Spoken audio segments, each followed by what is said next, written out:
బాల sir, ఇది ఇది చాలా ఇంపార్టెంట్ క్వశ్చన్. ఇప్పుడు రావణాసురుడు అహంకారాన్ని అణచడానికి శ్రీరామచంద్రమూర్తి వచ్చాడు అంటారు.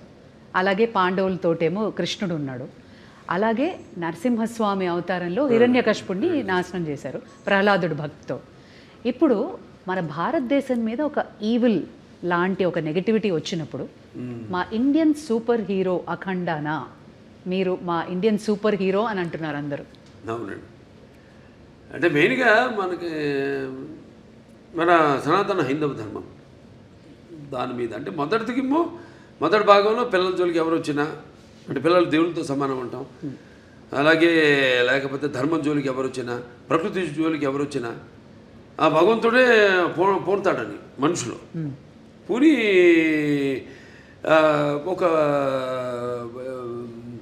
దీనిగా వాడుకుంటాడు, ఒక ఆయుధంలాగా వాడుకుంటాడు ఆ భగవంతుడే అన్నది మనం చూపించాం. అఖండనం ఒక పరికరంగా వాడుకుంటాడని. ఇందులో మన ముఖ్యంగా సనాతన హైందవ ధర్మం అంటే ఏంటి చాలామంది అంటుంటారు, మాట్లాడుతుంటారు సనాతన హైందవ ధర్మం అని. చాలామంది మన వాళ్ళకి అర్థం కాదు సనాతన హైందవ ధర్మం అంటే ఏంటో. సో దాన్ని ఎంతో అంటే సినిమా అన్నది ఒక మనిషి తన దైనందిన కార్యకలాపాలలో సతమతమవుతూ ఈ అన్న అవసరాలతో పాటు ఈ సినిమాను కూడా ఒక సాధనంగా ఎంచుకున్నాడు మనిషి. అప్పుడు మనం ఆలోచించాలి సినిమా అంటే ఏంటి, సినిమా వల్ల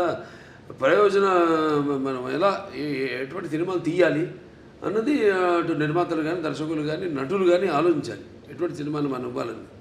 సో అటువంటి సనాతన ధర్మమే మనం ఇప్పుడు జరుగుతుంటే ఈ సినిమాలో తాకతాళీయం ఈ సినిమా కాకతాళీయమో యాదృచ్ఛికమో మొదలుపెట్టిన దగ్గర నుంచి మొదలుపెట్టిన దగ్గర నుంచి ఏవైతే ఈ సినిమాలు పొంచి పెట్టామో అవన్నీ కూడా త్వరతో జరిగినాయి కళ్ళ ముందు.